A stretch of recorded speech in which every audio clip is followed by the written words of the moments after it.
Hello everyone, VG247's Dave Cook here, playing a bit of ZombiU on the Wii U, which is coming out tomorrow in the UK and Europe. It's all very exciting, actually. It's really interesting because this is the kind of game that, if you're anyone like me who sort of yearns for a return to survival horror, things like reduced gunplay, actual tension, slow combat, sort of the feeling of being overpowered and facing impossible odds every step of the way, then I can confidently say that this is that game. It's not entirely perfect. It does have a few problems that I'll get into in a minute, but altogether, it's a pretty tense game, and it uses the gamepad really well. As you can see here, every time you see that symbol on the screen, that means that you have to, like it says, look down at the gamepad, and then you'll see things there. For example, you can scan the environment using your character's pad. Now, what that does is it highlights nearby enemies. It also lights up the dark here, as you can see. So you can highlight enemies, items, locked doors, so you can tag them later once you find the key. You can use it as a makeshift torch even when your flashlight's out of batteries, and they do run down really quick, so you do need it every so often. So that's just one use. I mean, you also use it for inventory, so you can't just, in usual games you would just call up a inventory radio, perhaps, maybe, or quick assign buttons and such. You can't do that in this game. They've been very clever in how it works. So, say for example, you're low on health and you have to use a medipack or eat some food to regain some health. You have to actually find a safe spot to put your bag down and look at your gamepad. And that's really clever because when you're looking at your gamepad, you never know when a zombie's right behind you. And you can also use the gamepad for things like turrets, like here. I'm actually controlling that by moving the turret around and holding down the right trigger to shoot. And on my gamepad screen, I can see the first-person view, the iron sights. You can also go iron sights with the gamepad using your standard firearms, like things like old-school sort of army rifles, pistols, crossbow even with a scope. Or you can just choose to hip fire or use iron sights normally. It's up to you. So it's not a forced mechanic, unless you're using the turret, of course. And here's the zombie, and this is the cricket bat, which is your default weapon. It never breaks, which is good, but it does take, as you can see, quite a few hits to actually down one zombie. Even once you knock them down, they're not dead. You have to finish them off. Now that sounds quite basic, but when you've got a pack of maybe, and sometimes this happens, you have a pack of maybe 5 or 6 zombies at once. While you're hitting that one, his buddies behind him are going to be attacking me as well. And if they grab hold of you and wrestle you to the floor, it's an instant game over. Which some may say is very harsh, but once it happens to you the first time, you'll never make that mistake again. There are tricks you can use. You can walk up to a nearby zombie and sort of hit the wall with your cricket bat to make a sound and hopefully draw it away from the pack. Or in this case, you have to be careful. You can actually preempt a zombie from getting up by hitting it when it's on the ground. I recommend doing that with every zombie body you come across, just to be safe, because if you die and you've got a lot of loot on your corpse, it can be very hard to get that back. So what happens when you die is you respawn at the safe house as a different person, as a different survivor. And you can actually reclaim your dropped inventory from your now zombified predecessor. You have to find them on the map. They're actually displayed on the mini-map as a little skull icon. You can kill them and get your stuff back. But if you on the way to get your stuff back, if you die, that's it, you've lost it. And you don't want that because you can lose a lot of stuff if you're not careful.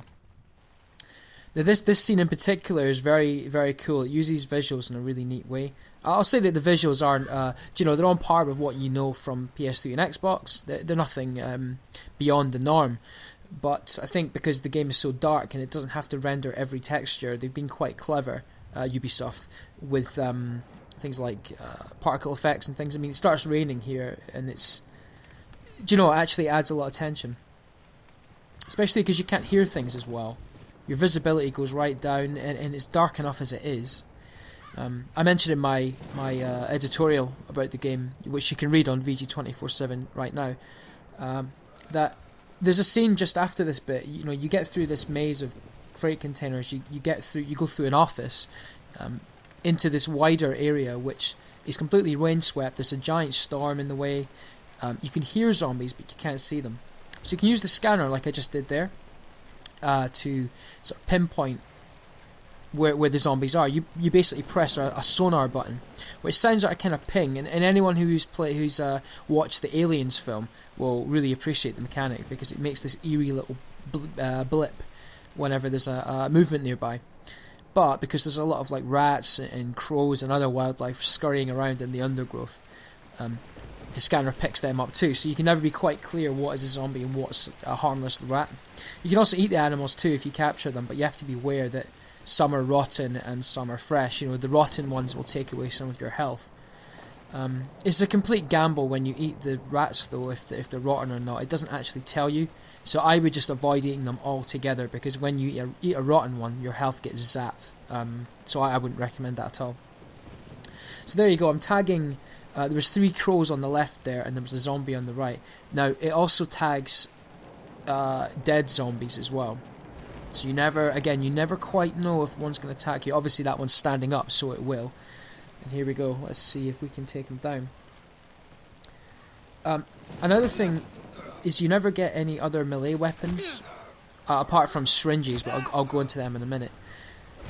It would have been cool if you could get like a chainsaw or a katana or something, you know, those kind of cool zombie weapons you see in zombie fiction, but you know, the cricket bat, you know, Shaun of the Dead, you know, it's fine, it works. Now the syringes you get much later, actually, just at the end of the Buckingham Palace area, which I'll show you a little bit of in another video. Basically, they give you like a... Do you know what I mentioned earlier, actually, that if a zombie grabs you, it's an instant game over? It is, unless you have a syringe. If you have a syringe, you can sort of, when it grabs you, jam it into its neck while by shaking the Wii U gamepad violently. And this basically kills the infection inside the zombie and just stops it dead just before it kills you. So it's a last-ditch effort, and you can only carry and synthesize so many of them. And the way it works is you down a zombie, and you can actually use a syringe to extract this sort of zombie's blood, and you can make an antidote from that. Yeah, and here is a little example of how you loot things. You can loot everything from like chest of drawers, filing cabinets to dumpsters, and using the scanning option I showed you earlier with the gamepad, when you scan a container, it will tell you if there's loot inside or not, so you can know which ones to sort of scrub off or which ones to actually check out.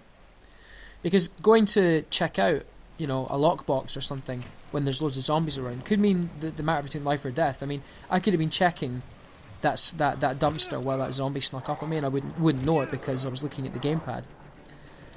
So it pays to be very smart and to be very slow and very clever. Okay, here's another turret, and this is a little showcase of where Ubisoft kind of missed the point a little bit. I compared this game a lot to Dark Souls, and in many ways it is. It definitely is the Dark Souls of zombie games, because it's the first zombie game of its type to really do, or at least attempt what Dark Souls did. In that it's difficult, there's a lot of trial and error, you learn a lot. And you can leave like tags, you can leave messages for people on walls to try and help them out, and you know, give them helpful advice and to highlight things like hidden loot, secret passages, of which there's many actually, and stuff like that. But a lot of it isn't as well signposted as it should be. You know, when you die in Dark Souls, it's completely your own fault. You weren't paying attention to something that told you what to do, as subtle as it may be. And here in this bit, this gun can actually run out of ammo, but I didn't know that at the time, so eventually I got overrun and killed. Right next to the turret, there's a box that actually has ammo in it, and I didn't realise that. You know, it was my own fault for not scanning the area properly and checking it out. But you know, I got overrun and killed just because, you know, and had I known that the ammo was there in the first place, I would have used it. So it really pays to be thorough and be smart. But I think there's some bits, such as zombies being able to pull you off ladders and kill you from the fall. I mean, you can't fall very far in this game, so you know, if you didn't know that, you know, you could potentially lose a lot of stuff if you didn't know that. I think some things could have stood to be communicated a little bit better. But, you know, altogether, it's a very fine game. I've read a couple of reviews that say it's a very slow game, but I think that's the point. It's supposed to be slow. And yeah, I just find it a very, very enjoyable experience all around, really. And it kind of bodes well for the mature nature of, well, hopefully the mature nature of what Wii U can deliver. I mean, you know, we and Nintendo in general get a lot of flack for being very child and family orientated, but I think, you know, no kid's going to play this, you know. It certainly isn't slick like anything like Call of Duty or you know, any sort of slick game. It's deliberately slow, and I think a certain kind of gamer will like it, a certain kind of gamer won't, and that's fine, of course, because, you know, I think it takes a very special kind of gamer, you know, people who like Dark Souls, for example, to really get into it. And we're going to leave this video just before the Buckingham Palace section, but we'll probably do something else on that later because it's very special indeed.